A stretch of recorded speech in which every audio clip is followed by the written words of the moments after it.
Awesome. Thank you, Christina. So welcome, everyone. It's awesome to see you here.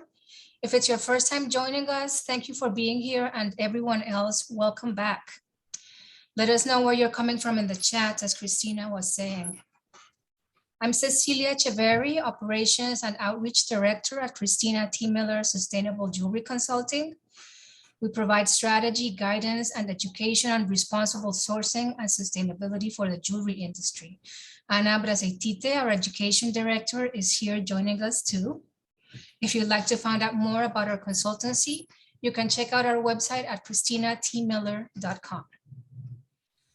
The Living Room is an informal virtual hangout to support community and connection on issues related to responsible sourcing in jewelry.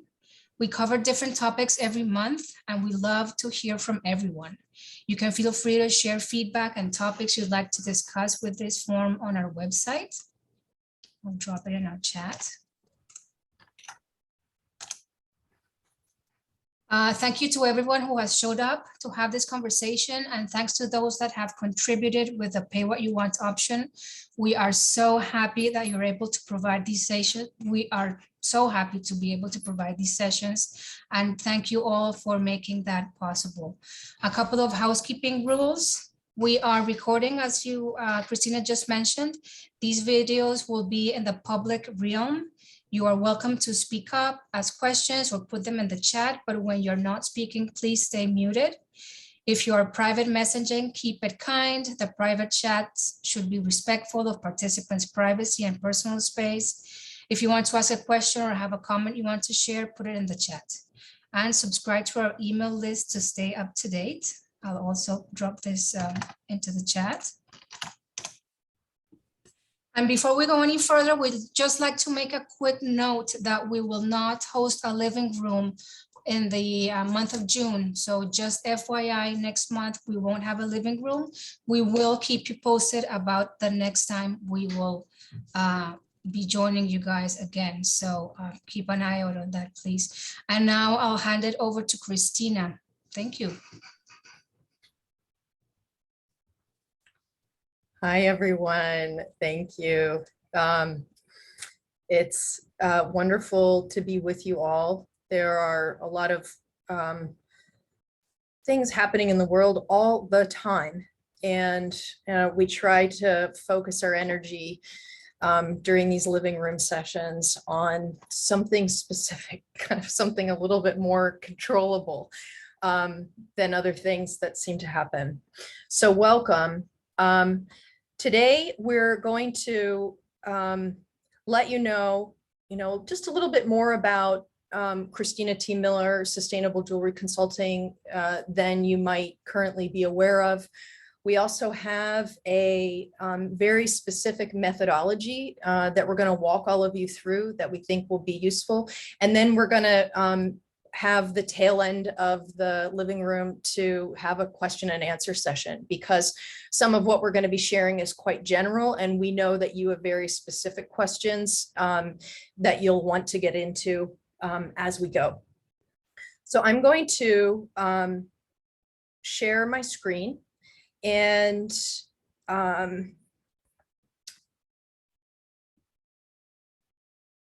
get going with the formalities here. Okay, can you all see it? Is it looking? Yeah, it looks amazing. Looking good. Okay, great. Thanks, Cecilia. So, as I was saying, if you were coming here today hoping for a list of suppliers, I didn't really see that in the chat, so that's refreshing. If you're hoping to come here for a list of suppliers we think qualify as good, that's not going to happen. Today, we're learning how to fish. Well, the proverbial expression of rather than providing a fish, teaching someone how to fish. So today we're going fishing. And what that means is sharing with you a framework, a mindset, and also a specific methodology that pertains to a small piece of an overall responsible jewelry practice. So the small piece we're going to focus in on is a responsible sourcing program. Cecilia Echeverry is going to go into detail on that. So to get started, I'm just going to give you some background about us. So we're all here today, even though even Anna Brazaitytė is in Lithuania at the moment, traveling. Give a wave. The team is made up of Cecilia Echeverri, Anna Brazaitytė, and myself, Christina Miller.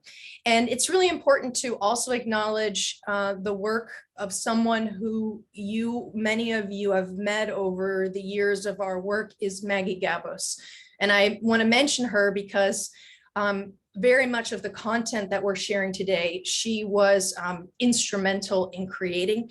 And so we would be remiss not to acknowledge Maggie's contribution to this work. She works for another organization now.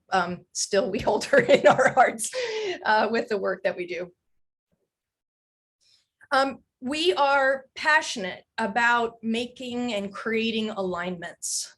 And often for us, that takes the form of bridge building, where we're connecting upstream suppliers to, upstream miners and suppliers to suppliers and manufacturers, to individual jewelers, to retailers, to consumers, in hopes that the movement we're creating and the language that's part of that movement, people are traveling together, and we're learning and evolving our systems and processes as new information comes to light. And as we apply kind of a critical lens, the more we learn, we can change and we can update. Like we are going to recommend for you, we operate with a set of beliefs. We're not recommending our beliefs to you, but we are recommending going through the process on a regular basis of evaluating what it is that makes you tick. What is it that you want to work on in the world? What is it that you care about? And I wanted to take this moment to acknowledge that there are a few beliefs on here that we do actually want to update, including the quote that is very well known in the United States by a gentleman named David Brower, he's no longer alive, but he is famous for saying, "There is no business to be done on a dead planet." It's a great quote, but he is certainly not the first person to articulate a point of view that is about maintaining and respecting Mother Earth. So we are looking to update our belief system to give greater credence to indigenous ways and belief systems that are going to be critical to our future.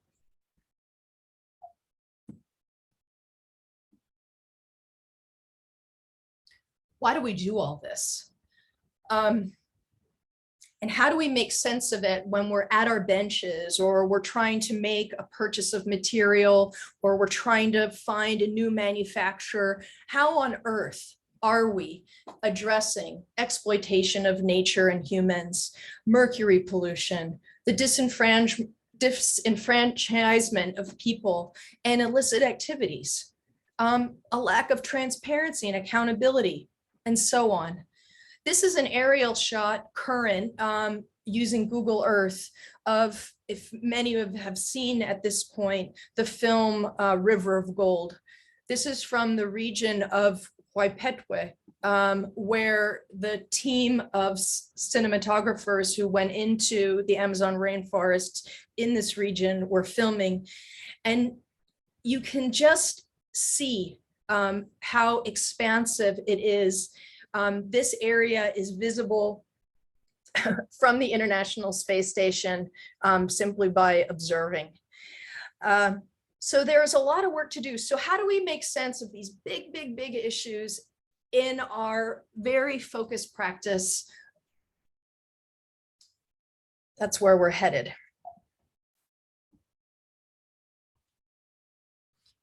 We don't want it to be this way, obviously. So the vision for the jewelry industry is one where we're not dealing with exploitation. that has ended, that people at all links along the supply chain are benefiting from their role. They are there voluntarily. They are there because they can see an opportunity for themselves for a better life, but not at the sacrifice of each other and the long-term well-being of the planet.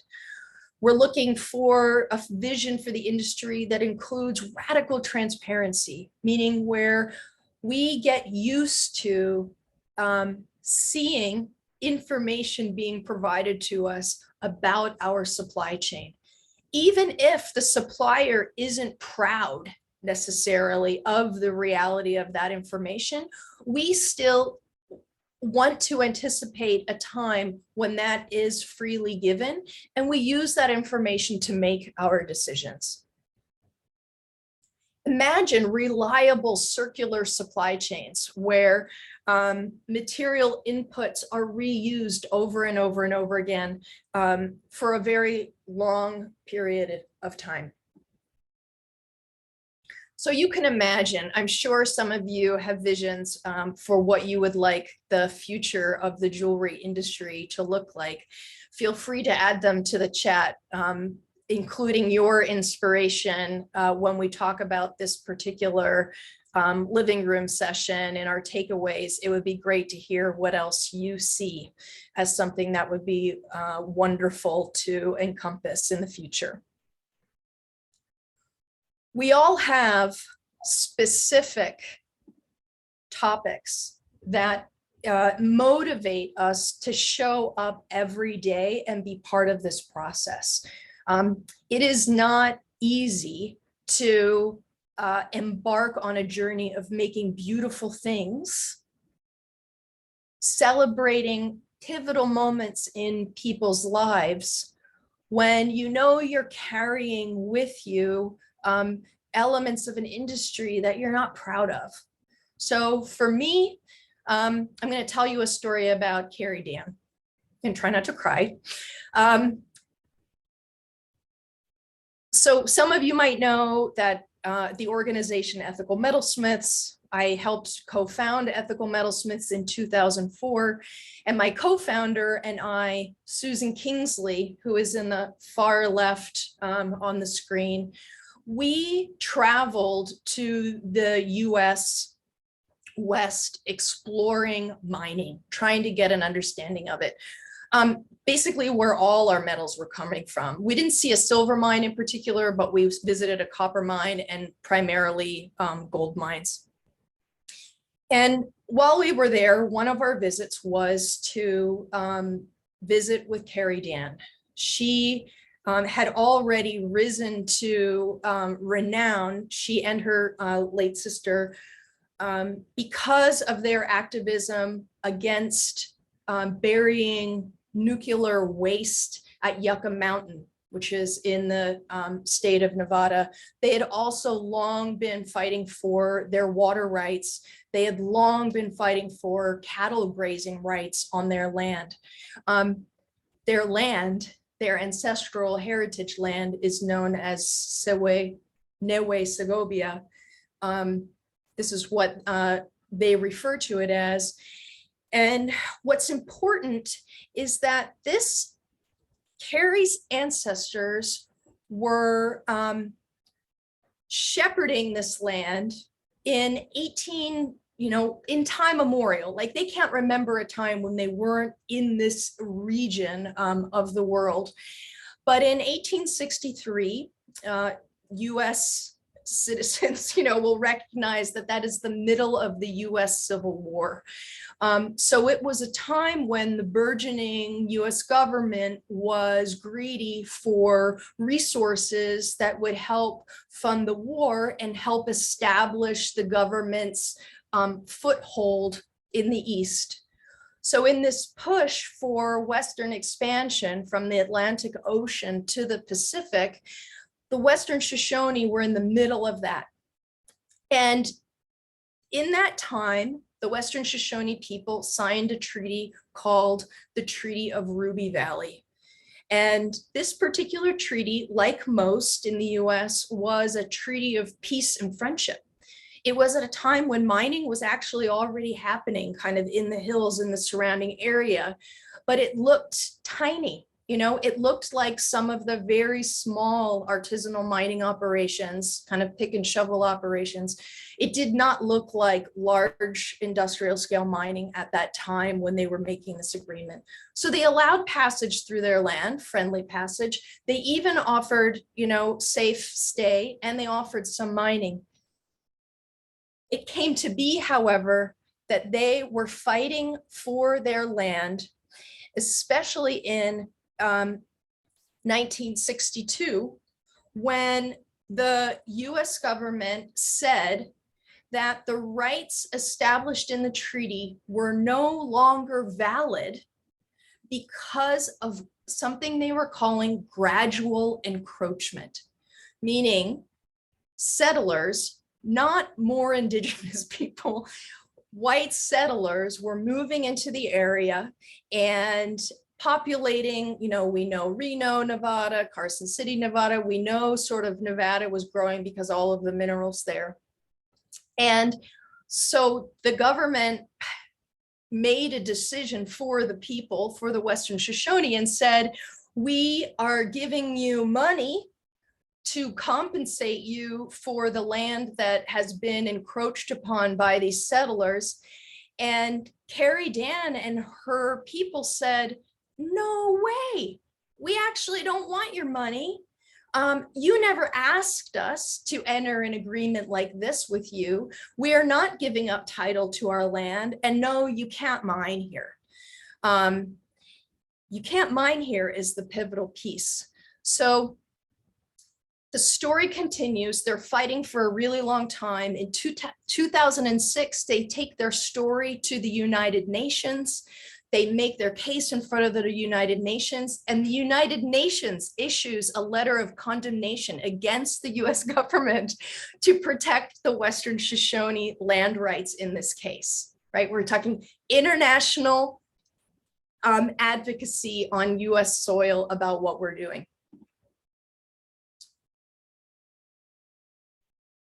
Unfortunately, it didn't help. They weren't successful in their bid to stop large-scale gold mining in this region. This region and nearby areas for a long time made the state of Nevada the third largest, made the United States the third largest gold mining country in the world. We no longer hold that status today, but it was specifically because of the state of Nevada that made that possible. So we have a few links to share with you if you want to learn more about Mary and Carrie Dan. Carrie is no longer alive. Both sisters have passed away at this point, but their story is worth learning more about. Today, this is more Google Earth material from their land, and it's very important because right now we're going macro here, because then we're going to go back micro into your individual business. On the macro level in the United States, this is the 150th anniversary of the 1872 mining law. The 1872 mining law says that if you have a claim staked to mine, the US government is going to prioritize your claim over any other potential use of that land, over conservation, over tourism, over other industries. And as a result, we have the sucking away of clean water in one of the most arid places in the world. So that little dot that you can see on your screen, it's a tiny black dot. That is the Dan Sisters Ranch. It's still there today. I'm not sure who is running it and who is working there.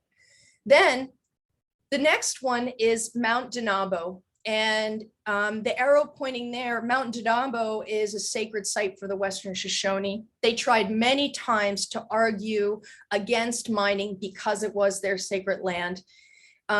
This Google Earth image is nothing like it looked when we visited. It was only in the exploration phases. Now it's in active mining stages. We did visit the Pipeline mine on the lower right-hand corner. And it's important to point out that the green circles are crops of alfalfa. And for the most part, those are able to be grown there because of the water that's being taken out of the mine, because it floods when it's at the water table and sprayed over the land. So they're using the mine water for agriculture, the clean water. They're not putting polluted water there. But there would not be alfalfa crops in the middle of this arid climate. So there are some interesting dynamics at play here. I have several links. I think I'm just going to drop them all in here all at once, because it seems like the easiest thing to do. And you can kind of have a look at them. There is going to be some action because of the historic nature of the fact that the 1872 mining law is turning 150 this year.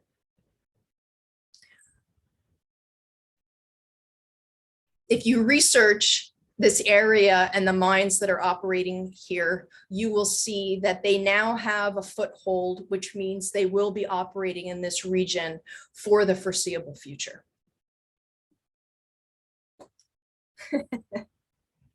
So back to our work. We still have a lot of work to do. And what we hope will happen today by exploring your steps in responsible sourcing is to make the connection between these big picture global issues and why it starts at home. The more informed you are, then your ability to understand why you're taking action, for example, on the 1872 mining law becomes exceptionally clear.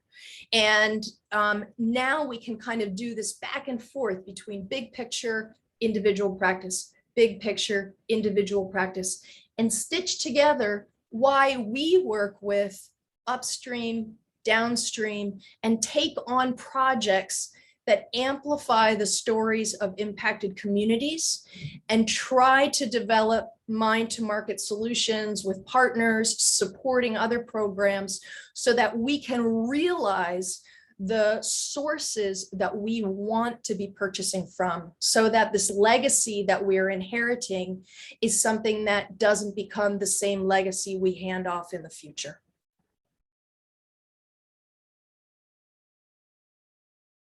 So today we're going to understand, how do you make sense of your supply chain?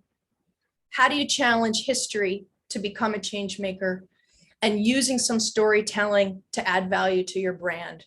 When you know, then you can take action, you can communicate honestly, and that's what's going to mean success, not only for your business as we move forward, but also for the movement.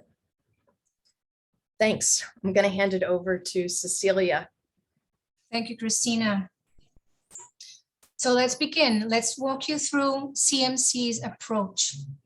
This approach emphasizes transparency and continual improvement first and foremost. It's meant to invite your suppliers into the process and encourage their engagement in responsible sourcing. This way, contributing to greater transparency in our supply chains in general. Given that it's based on continual improvement, your practices will evolve and adapt over time, so regular learning and updates are needed. So today, the general concept of starting a responsible sourcing program involves the following steps, which we'll explain further in a little bit. Deciding on your values, you examine your supply chain, identify any weaknesses or gaps. You work with your suppliers and vendors to gain more understanding on how they procure their materials, with the goal, of course, to identify where they're coming from. And with this information, you can then reassess them, make any changes if possible, and keep improving over time. So let's now talk about each step. The first one is to identify your values. And you start this process by thinking about the type of business you want to become. It's important to be clear about what you want from this process, because adopting an ethical framework is personal. This is your voluntary endeavor, and this is the reason why it's so important to know what your personal values are. Do this by thinking about your core principles, your business values, what you believe in, what you want to be known for. Deciding what these values are will help you clarify what you care about, and this will help you stay accountable and guide you in your decision making. So as soon as you've decided on your values, you start to evaluate your suppliers. You can take some time to map out your suppliers and vendors. Try sort of laying out your supply chain in a chart of some sort so you can have a bird's eye view. It doesn't need to be complicated. You can keep it totally simple. You can categorize it into, let's say, metals, stones, findings, packaging, for example. You can also start with the materials or supplies that you use the most. So this might mean looking at the expenses you have per material, so that way you can focus on the suppliers where you invest the more money in, so you can sort of nail down to some of them. So this will help you prioritize these suppliers and put them at the top of your list instead of doing everything at once. You can then start doing some quick research into each suppliers, whatever you can find on their website or other sources of information that you could get easily at hand. You might think about, while you're doing this, what are they publicly saying about their business, their materials and sources? What information have they volunteered about the supplies you've already purchased from them in the past? You can also consider, of course, what they are not saying. So right after, think about the journey of all the materials you use from the source to your bench. What information do you know and what don't you know? How much insight can you get about these suppliers' practices? Maybe what countries do the materials come from, or where are the stones cut? At this point, you might have 3 to 5 suppliers in your charts with the most important materials each provides you and the information you've been able to gather all by yourself. This is the start of your own sourcing evaluation. You have begun your own baseline of practices. In other words, this is your benchmark. From here onward, these benchmarks or baselines will progress as you go about improving over time. Take some time at this moment in the steps of the process to analyze how your values align with the information you have about your suppliers. And this comparison will come in handy once you start talking with your vendors, which we'll get to in the next step. Step 3 is about communicating your standards. So as soon as you have mapped out your most important suppliers, you're ready to start sharing with them your efforts to become a more responsible jeweler. This means communicating your values and interest in knowing more about how they procure their materials. You're basically inviting them to help you improve your responsible sourcing practices. You might share, for example, an outline of your unique business values and principles and the expectations you have from them in terms of their responsibilities, their risks, their actions. And then in the process, you'll start introducing them to what's known as your code of conduct. The end goal is to encourage your suppliers to become involved in this responsible sourcing journey that you're taking, and hopefully inspire them to start one for themselves if they haven't done so already. So share your values, your material specific concerns, and your responsible sourcing goals for your business with them. You communicate your vision, and Christina will help us analyze some considerations that we might have to take into account while evaluating our suppliers. Christina. Thanks, Cecilia.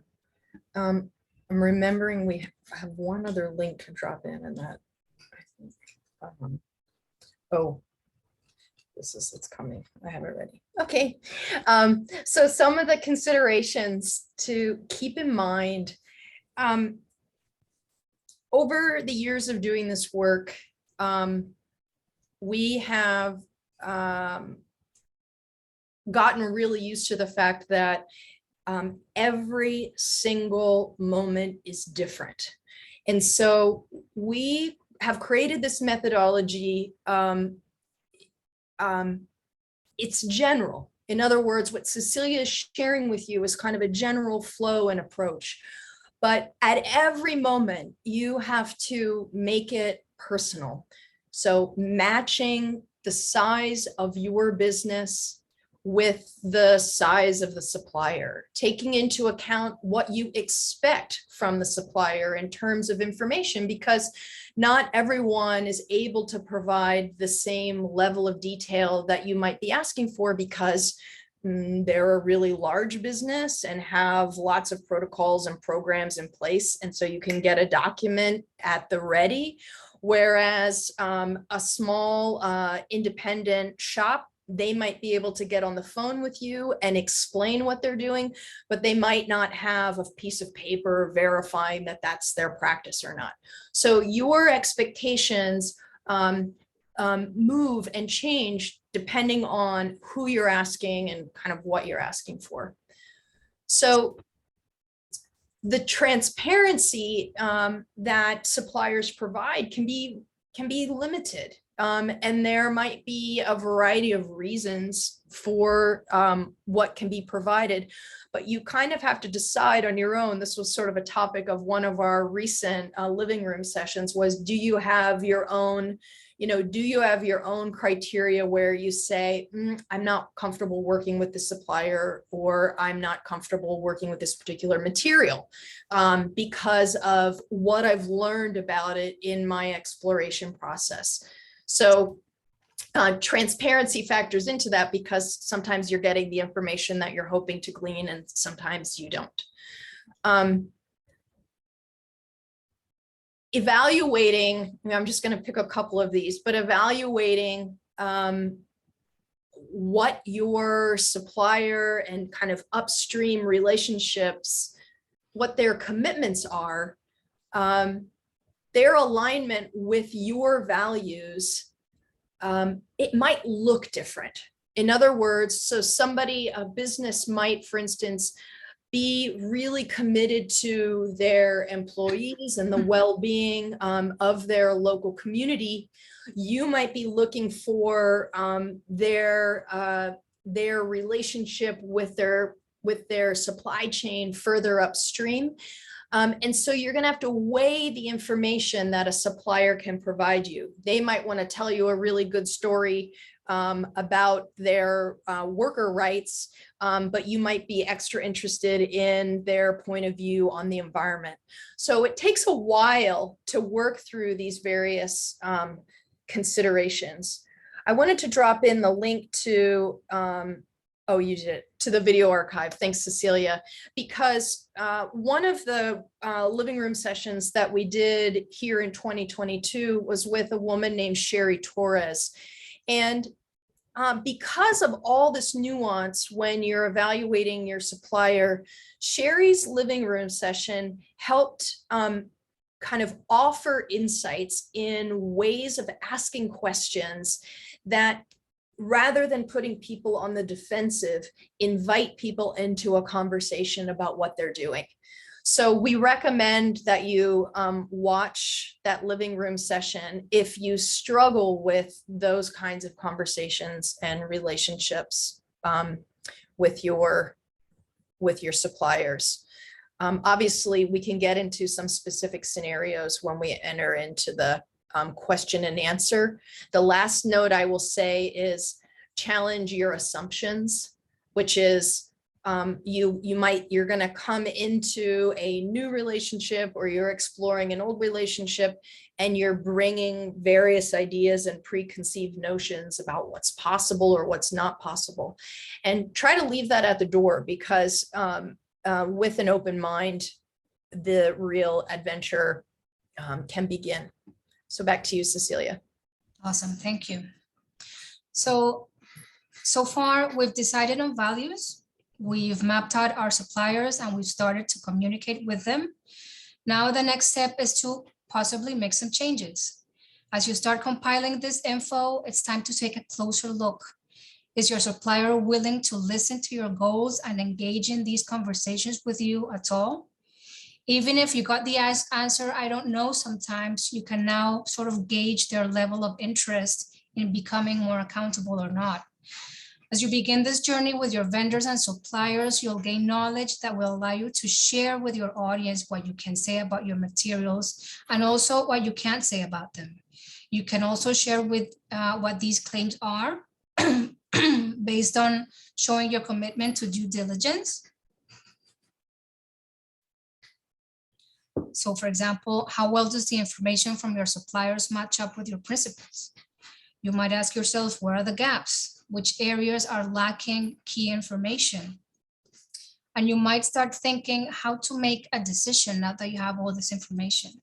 So if you're about to make a large purchase of some material, for example, what impact do you want that purchase to have? You're basically voting with your dollars. So if you're dealing with a supplier that doesn't want to change, you can escalate that complaint to the community of concerned jewelers, just like this one right here. Your responsibility right now is to ask and apply critical thinking. But at the same time, we all understand that there's so much you can do as an individual. So we're really lucky to have organizations where we can share our concerns, and we'll expand on this a little bit in a little bit. Now, step 5. This is about managing and monitoring. As you go about improving your sourcing, the practice of continual improvement will help you to keep your values as guardrails. You identify more progressive benchmarks and determine the new goals, and you create action plans to further monitor and implement practices. You could choose a data management tool appropriate for your business, depending on your size and budget for keeping track of this supplier info. Possibly your current inventory system might support this, or you can keep track of it in Google Docs, Airtable, an Excel spreadsheet, whatever is easier for you. The idea is to build this responsible sourcing practice into your business operations. So what we would like to suggest to you guys is, just like we have routines for marketing and sales, this responsible sourcing could become a new business habit. Start where you are, do this in conjunction with inventory management, for example, and just try to document this as best you can. For example, you might have a plan, and we encourage you guys to have a 1 to 5 year plan, for example. You continue managing and monitoring. You can set a 1, 3, or 5 year plan to drive your responsible sourcing program forward, one material at a time. Determine as you go along the criteria you'll use to decide which suppliers to keep an eye on. You can create a schedule for checking in with them, especially if you have concerns or are monitoring a specific request for info. And if you, by all means, have the capacity, keep up with news coming from countries and regions you source from, and reach out to peers to compare notes. Maybe setting up some Google alerts can help in this endeavor. Christina will now expand on the concept of continual improvement to get some info on that. Go ahead. Yeah, so we might all have a different idea of what we mean by continual improvement, but essentially each one of us is a work in progress. We only know what we know when we know it, right? So at any point in the process, you might have one way of seeing the world based on your past experiences and your learning. You learn something new, now you have another way of looking at the world. So continuous improvement applies to us personally, but it also applies to our expectations of our supply chain. And, you know, many of you are probably similar. I am often in this work on an emotional roller coaster. And that is, oh my gosh, you know, these problems are so big. I don't know if I'm supposed to worry about this issue or that issue. I don't know how I'm going to take it on. And then in the next moment, I think, have some grace. Everyone's trying here. I'm trusting that in general, the world is trying to move toward a better place. The earth is trying to protect itself. Humanity, where there are brilliant minds at work, always trying to make the world a better place, continuing to put faith in that reality despite the scary noise that goes on around us. So continuous improvement for a supplier, what is changing in our point of view a little bit is at one time with artisanal and small scale gold mining, for example, we in some ways, with collaboration with the miners, but it was more a layering on of what we thought miners could achieve. What's a standard that industry would be willing to accept? And then how do we prove that miners are meeting that standard? That is still a fine way to expect some areas to operate. But with artisanal mining, this is evolving, because if you can't join a responsible sourcing program unless you've met XYZ criteria, that's going to prevent people from entering into a continuous improvement program, because the incentives to participate may be held back from you being able to get them if you're not in a continuous improvement program. So those are just kind of two examples of us personally, and then on our expectations of how to consider continual improvement. Awesome. Thank you, Christina. So now let's continue to the next step in the process, which is promoting our efforts and continually improving, like Christina was saying. So at this point, you've amassed all this info. Now you can begin to confidently share this with your customers and then your marketing materials. You might share things that you know and also what you don't know, as we've been saying. Transparency is built in honesty and humility. Communicate as much or as little as you feel comfortable. There is not one right way to do this. Try to be mindful of the words you're using, though, to make sure you're not exaggerating or misrepresenting something. And Christina will explain precisely how to communicate and be more accountable at this point.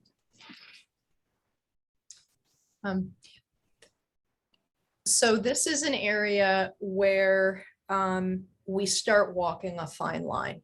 This is when we take what we're doing and we bring it out into the world. And with all good intention of communicating about what we're doing, there are potential pitfalls, right? And the potential pitfalls often have to do with the language we use when we communicate about our work. One of the pitfalls is kind of overstating the benefit maybe that we're having, or we think we're having, when we choose one material over another material. So for example, the word sustainability is a bit of a slippery slope. People, partly it's because people bring many ideas of what they think sustainability means to the table, and you're going to have a really difficult time articulating what that means, especially in the context of minerals and gems, for which, when you look to their original source, the source is finite and therefore by definition not sustainable. So when we talk about sustainability, you really have to explain what it is that you're working on to arrive at a consistently practiced effort at being more sustainable. Another pitfall term, which we covered in our last session, is conflict-free. So you do a really careful job identifying, like making sure that all of your diamonds are coming from post-consumer sources, for example. That's the That's the route you choose for that particular material. And so you feel comfortable using the conflict-free term to describe what you're doing. It makes sense, you know, in these are post-consumer diamonds, you know, why would there be conflict involved? Simply by using language like that, however, you are evoking the true definition that is applied to that term, which states that only diamonds, rough diamonds that are not used by, now I'm totally screwing it up, defining it as a rough diamond used by rebel movements or their allies to finance armed conflicts within their own country, right? It's a limited definition of what a conflict diamond is. Thank you, Anna, for putting the link in the chat. I just stumbled on myself. So anyway, that is another one of those terms where yes, it can feel appropriate to use it in the moment because, you know, for the most part, it does describe what you're doing.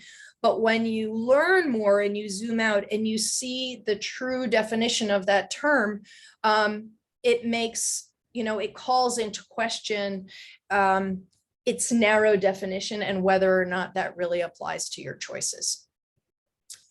The other thing in this area is not only how you're looking at yourself and how you're communicating about your products and how you're promoting, but this is where this critical piece of accountability comes into play. And we're talking about holding ourselves accountable. We're talking about holding each other accountable, and then we blow it up and we're talking about holding the industry at large accountable. We recently saw with Russian diamonds, industry, you know, a responsible practices industry entity be heavily scrutinized for not removing a member from its from participating in its responsibility program because of the war on Ukraine. And that level of accountability where we're asking each other to provide the information because I need to verify it. Provide the information because I'm not confident that what you're saying is true. Provide the information so that we can, as a community, evaluate whether or not we are having the desired impact that we want to have. So it goes both ways. It goes inside to you to evaluate yourself. It also goes out in that we have a, you know, sort of a social compact to talk to each other about things that need to be done.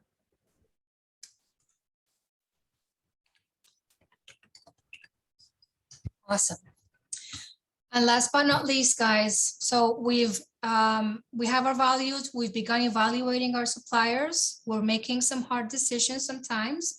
And now the last tip is to reach out to also help us continually improve, like Christina was saying just now. And to do this, we need to reach out. This industry has great organizations that are eager to help.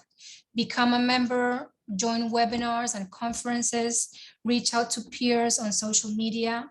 And finally, a message we want to get through that also Christina was mentioning at the beginning. Always remember that our fellow miners, lapidary artists, and others in source countries are trying to make a living just like us. They want the best for their children and they wish to have their own dreams come true. So they need and deserve that we engage in responsible practices to lift all this industry up and forward. So thank you so much for listening. If you haven't already downloaded, we have our free resource. It's a guide we produced with some assistance from a few of you. You know who you guys are. Thank you. You'll find the link to download on our homepage. And also, we wanted to thank those of you who graciously participated in our Instagram collabs to help us reach more people. We are thrilled. Thanks so much. And of course, please follow us. Go on our webpage to see more articles, blogs, our living room video archive, and more. So thank you. Now we go to Q&A, right, Christina?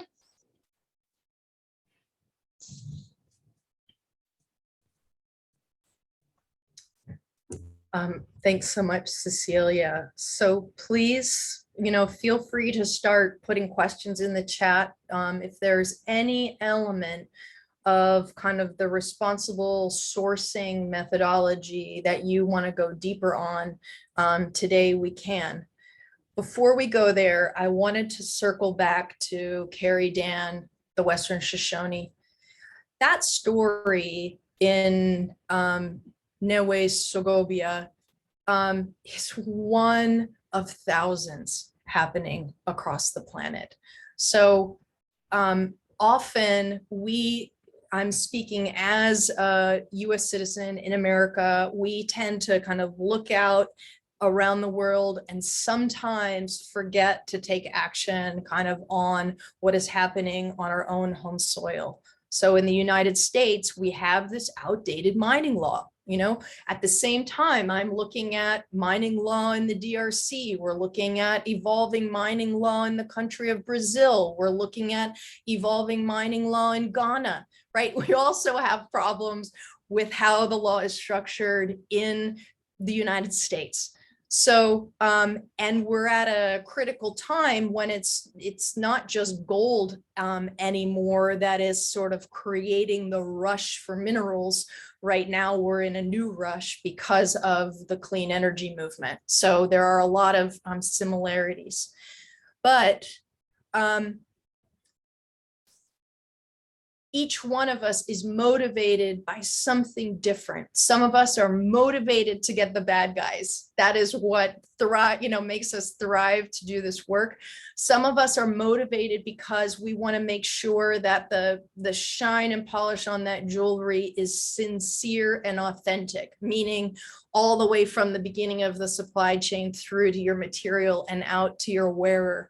You want to satisfy, you want to verify for your customers that you've done what you can within your capacity to provide them information, to apply critical thinking to your sourcing, to advocate for the protection of Indigenous rights, to commit to, you're not using terminology that leads them astray in what you're able to actually deliver, and more.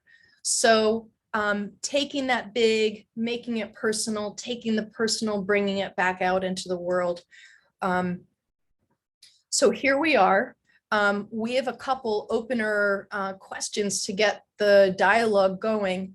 But we would love to know if there's something in particular that you were coming today to explore further. And both Anna and Cecilia, if you see something or want to jump in here, feel free. I'll just pause a second.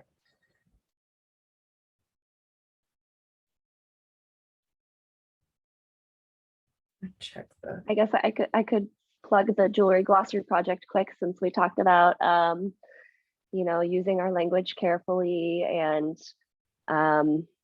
in that way ourselves avoiding unintentional greenwashing. We're all familiar with what intentional greenwashing looks like, but if we are not considerate about the way we use our language in our marketing for our jewelry, we may be kind of partaking in that unintentionally. So the link that I dropped in the chat for the explanation of the conflict-free diamond definition, you'll find the Jewelry Glossary Project there. There are some other definitions that we've included. We're working on updating them. Sharon's here. She's one of our contributors. We're just a group of a few people who really care about the way this language is used in the industry, and we always welcome feedback and conversation. So y'all feel free to reach out and check out all the definitions on there. So thanks, Anna.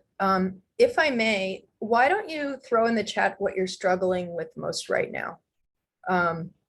Either, a global issue that you're frustrated with as it pertains to jewelry, or something that you're struggling with in your own practice. And we'll start from there in the Q&A. So take a minute to share in the chat something that you're struggling with and want to kind of workshop, you can take all commercially sensitive information out of what you share. Just give it to us as a broad perspective. Or you can raise your hand and I can unmute you.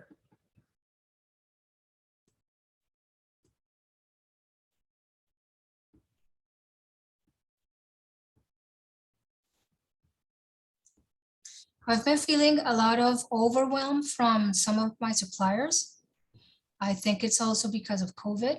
Even the last 2 or 3 months, some of them have still had people out because they're sick.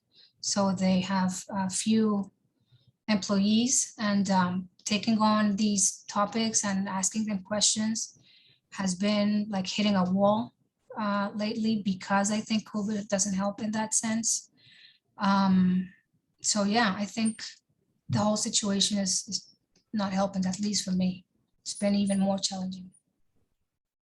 And does that mean that, you know, when you think about taking a questionnaire or a set of pointed questions to your suppliers, does the, you know, being sensitive to the challenges make it hard to ask for what you need? Yeah, right now I haven't even sort of done anything very formal. It's just being there and asking some questions, and at least 2 of them, they just can't be bothered. They don't want to handle it. It's like they're completely over the top, and I understand it too, because we've all been struggling lately. But so I don't know, we just need to also be conscious of what's going on in general to broach these topics, and maybe just be more kind, and maybe just pause a little. I'm not sure. Mhm, So anyway. mhm. Is anyone else experiencing kind of something similar to that? Or I know there are a few of you on here who are, you know, active in exploring new sources, or trying to get a better sense of those who you regularly deal with, what they can offer. Katya, are you raising your hand? Yes. Go ahead. I wanted to comment something, also referring to one supplier. It's true, they I don't know if you were asking this question, if I understood it right. There are a lot of, yes, they contact a lot, you know, a lot of suppliers. And there was one supplier, I don't know if I can name it, or if not, maybe not. And they were mailing that they had the only fair trade and traceable pink, sapphire, and ruby. They exist, there is no other one. And I was actually calling them, and I wanted to ask them or tell them that how do they justify it, because I also have other suppliers which offer traceable and fair traded pink rubies. And until now, I mean, she didn't respond to me. She responded me again that she insists me to tell you they are the only ones, and they also communicate this in the social media. So this I find really complicated, because they say they are the only ones, and this is not fair to the other suppliers. That's what happened to me, and it really annoyed me, because it's not this respectful attitude and treatment in our community is so special and helpful. And I found this quite, yeah, shocking. Yeah. And I mailed with her, so I have the mails, and I asked her, I mean, tell me how you justify it. Where's the certification? What is the difference from your pink sapphire to the other ones? And I listed other suppliers, but I didn't have a response. And they in the social media, they announced their rubies and pink sapphires like this. Yeah. Wow, your example just hit on so many different points, right? So your example hit on, you know, one, you're a jeweler. So in that process, you have to reach out into the world and try to find the supply of the materials that are either core to your design or they are the request of your customer. And so you're trying to source responsibly within kind of the parameters of how your business is structured. So that's sort of one thing. Then you are, which is what everyone does, right? We go to the internet, we go to social media, we see what claims companies are making about their own practices. And we kind of self-select for suppliers who are offering information that is, rings in our ears like, well, I know the origin, or this is fair trade, or this is responsibly sourced. Like those words are kind of what we use to help find what we're looking for. So in that one, you have the problem of, what you're highlighting. How do you figure out if the claim that they're making, which attracted me to them, is actually valid? And so you're unpacking that. In this particular circumstance, you're not getting the kind of feedback that you would really desire, or have the kind of dialogue that you're hoping on having. Instead, you're getting insistence that, nope, it's the only one, and you have to take my word for it because I don't have paperwork or whatever to document. It's difficult. It's difficult, yeah. Yeah. And so this is where often, so just want to explain a little bit sometimes how we get involved. So sometimes jewelers that work with us will have us do those calls, so that you have a barrier a little bit between the customer, you, and the supplier over here, so that we can ask the questions and we can take the heat, kind of good cop, bad cop, where we can sort of play the role of asking the hard questions on your behalf. So every once in a while that helps, so that we can practice. Other times, being just persistent and can help too. I don't know, Anna, if you have something, if you would want to jump in on that at all. Yeah, actually this, a lot of things come back to definitions for me, but this one definitely is a great example of why having a shared definition of a claim is so important, because the word fair trade is a very commonly used word. It's a word that we, are familiar with. We kind of can understand what it means. And therefore a lot of marketing, a lot of businesses will use that term. Sometimes that term does mean that it is fair trade certified, say by Fair Trade International, like we have with Fair Trade Gold. As far as I know, there are no officially certified fair trade gemstones. So for the most part, when gemstone dealers say that something is fair trade, they should be able to tell you what that means, right? They should be able to say, we are calling this fair trade because it meets this point and this point and this point, or it meets this standard, or, whatever it may be that they are basing that claim on. And getting them to explain that to you can be uncomfortable, and it can be difficult because it can feel like you're just, coming at them off the bat, doubting them or something like that. But kind of some of those conversational techniques that we've talked about with, asking questions in a way that is just curious and engaging, yes, rather than like asking them to really prove themselves off the bat, even though that is kind of what we're doing, just asking it in a way that is inviting them to engage and tell their story and tell how they are, how they work and how they approach that. But yeah, we really do want to understand what they mean when they're making that claim, because it's not as simple as certification when it comes to calling gemstones fair trade.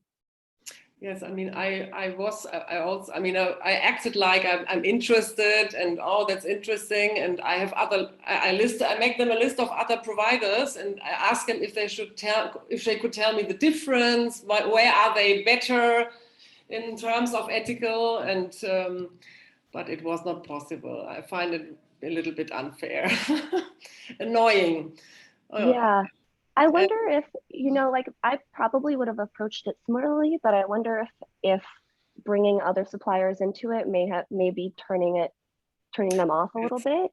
Maybe. So yeah, maybe it's just finding that other avenue to approach it and ask them what they really mean by it. Yes, and maybe I would like to add,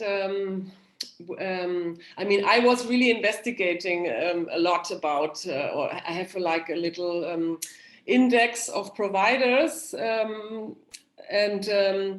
mean, for me, I just want to mention, I would like to leave our website, and I would love if if the people of you, when you have providers, because in our website we share information about providers. We are a Spanish collective, and I would be very happy if any contact that we could add in our website would be fantastic. Just to add this to be stronger also. Yeah, add it, Katja. So another question in the chat, or a concern really, is from Russell Larman about kind of looking at, things work fine financially as they are in the moment because things flow and they're efficient and so on. But when you're exploring, trying to kind of shift your supply chain decision-making to support different suppliers or source from different locations, et cetera, there is a cost to shifting your practice in that direction. Russell, do you want to, if you don't want to come on and ask, just stay muted, but if you'd like to speak about this, you're welcome to unmute. I'll just pause and look for that signal. Oh, there you are. Yeah, no, I can speak a little bit about it. So I have experienced this both as a jeweler, but also in the position where I sit now, working for an institution that runs a jewelry metal arts program. And there are ways that we can invest in making these changes happen and contribute towards the education of students through these changes, but they all cost more. And when I bring this to the table of my employers, it becomes a challenge because I'm asking for more budgets and a higher budget, and I'm asking for more money. I'm asking for things that they've already, established sort of this finite level of resources that they're willing to allocate to us. And so pushing it to the next level and getting the resources and the support that I need it becomes physically impossible when the finances become challenging. So I think I also experienced that as a jeweler, after graduating from college. I was, really put a check around every corner whenever I tried to advance my own personal work and business in alignment with and in support of these goals.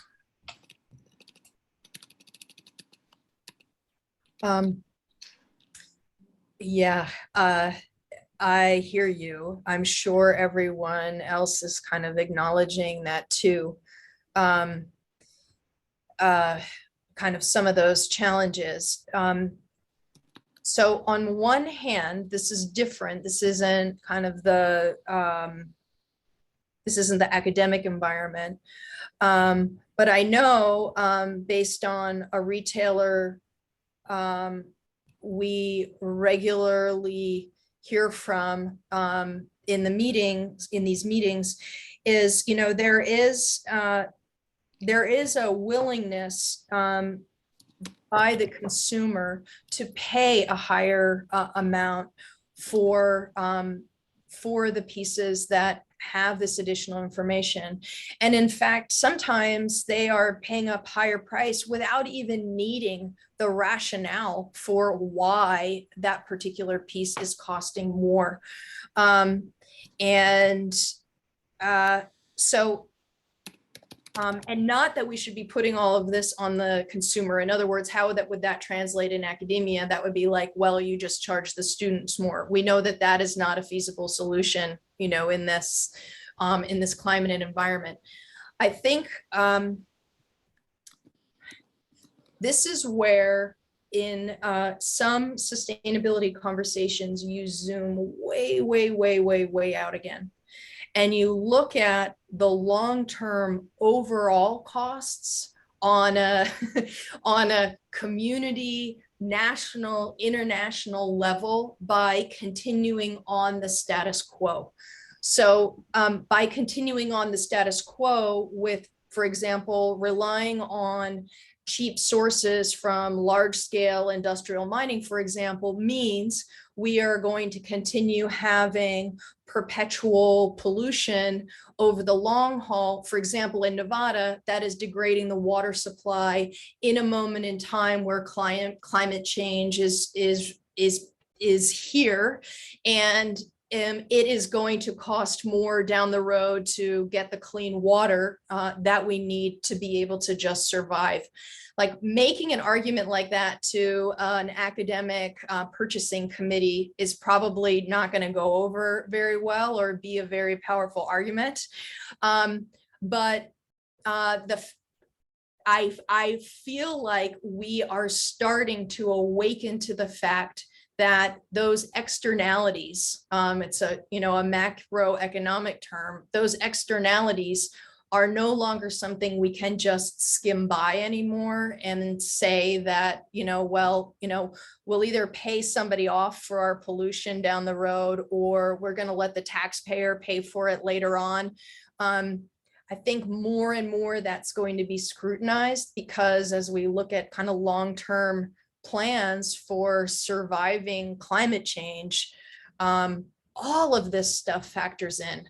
So where does the money come from? Many would say, it's the polluters who should be subsidizing the cost of improving our practices.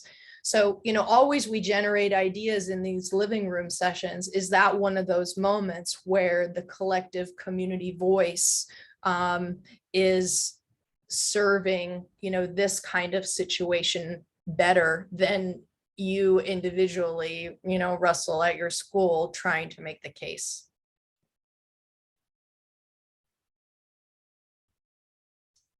I think individually you won't be able to do it. It's like a collective push.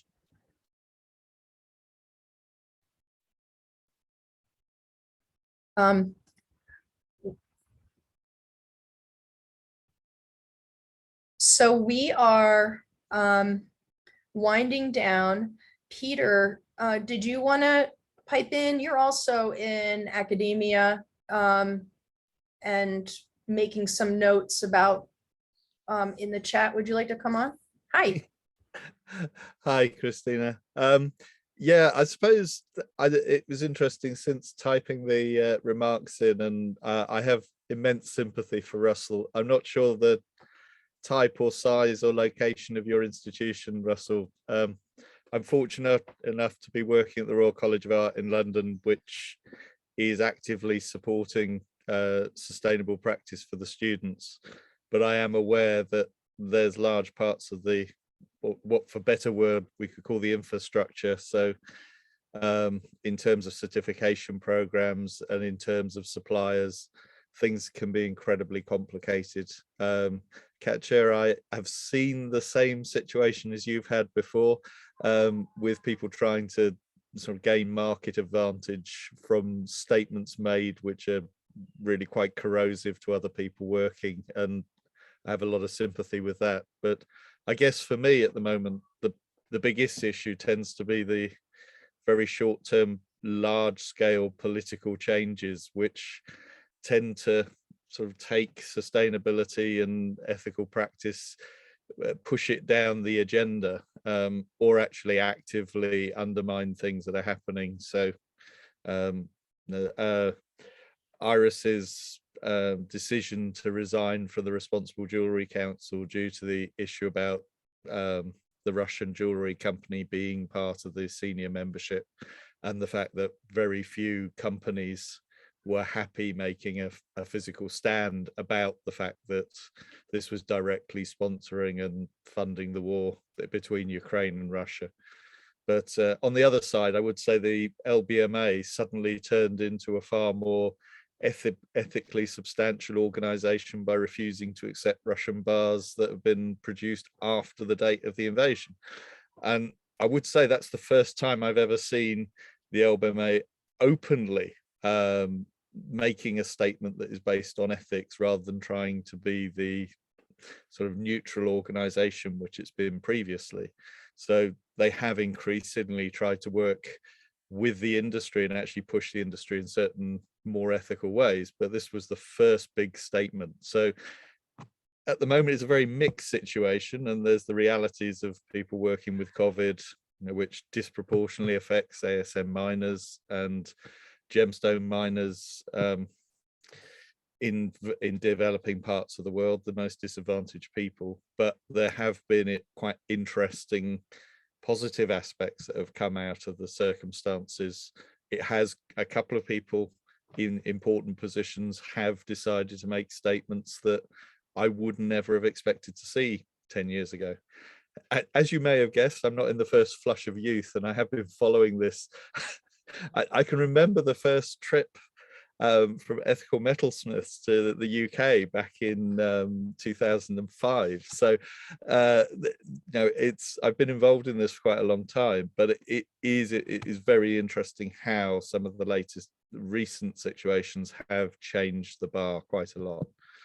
So I suppose, I'm afraid this is a bit of a rambling thing because it's a Friday afternoon and I'm exhausted after doing a lot of things this week, actually working with sorting sustainable textiles, not jewelry. But I think it's a very mixed situation, and that's where it's quite easy to get depressed about something or to feel as if it's just an unsurmountable wall.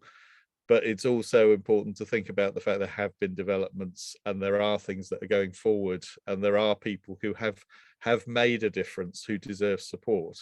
So that's my takeaway, my trying to be as positive as possible takeaway.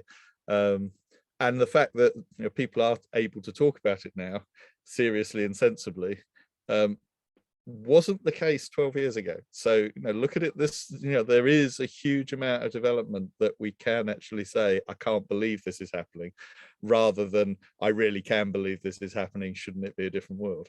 So I'll hand it back to you with that one, Christina. Thanks, Peter. It's a nice, thanks for bringing us to an optimistic note, to remember the progress that we made. I don't know, maybe it's part of just being a grown-up, like when you really come to, when you're a critical thinker and you're paying attention to the world, and suddenly you realize, wait a minute, history is not something in a book, it's something that's happening right here in this moment in time. And in that, in the reality, sometimes it makes it hard to kind of laser in and focus on the things that we can do, because it's happening constantly. But you're right to highlight the significant shift that has occurred, and what's being asked for in the diamond industry right now is like nothing else we have seen before. And I'm sorry that it was the result of, due to such tragedy, that has come about, but it has created quite a shift. So to note, in September, Russell, I'm putting you on the spot, we're coming back to an educational kind of academic dialogue on the living room session. So let's come back to this topic of how we fund these kinds of initiatives in academia, given that, you know, Peter is saying he's with an institution where the kind of the support is there. So what are the ingredients, you know, what are the factors at an institution like the London Royal College of Art compared to where you are, Russell, in California? Let's add that to our agenda when we have the educators living room in September. For Peter, we're working on that. So we have some work to do in advance to plan for it, for that conversation. And I know we have representatives from Virginia Commonwealth University on the call too, who are interested in participating in that. So we have, that is really targeting what can we provide the future generations of jewelers, you know, who are learning. They can leave the gate already with tools and concepts and methodologies in place to create a better jewelry industry with positive impacts. So at this point, I'm going to look to Cecilia. If there's anything else that you want to add, and if you don't mind, kind of now just sort of bringing us to closure a little bit of what we covered today. Sure. I think this has been a great session. I hope you have all found it useful. A brief sort of walk through our methodology. We're here to help you. We learn so much from our community. We learn so much from our clients. Please reach out. We're happy to help. And thank you so much for joining us today. Christina, back to you. All right. Thanks so much, everyone. Reminder, we're not going to be here next month. Hopefully you all enjoy the month of June, and something to mention,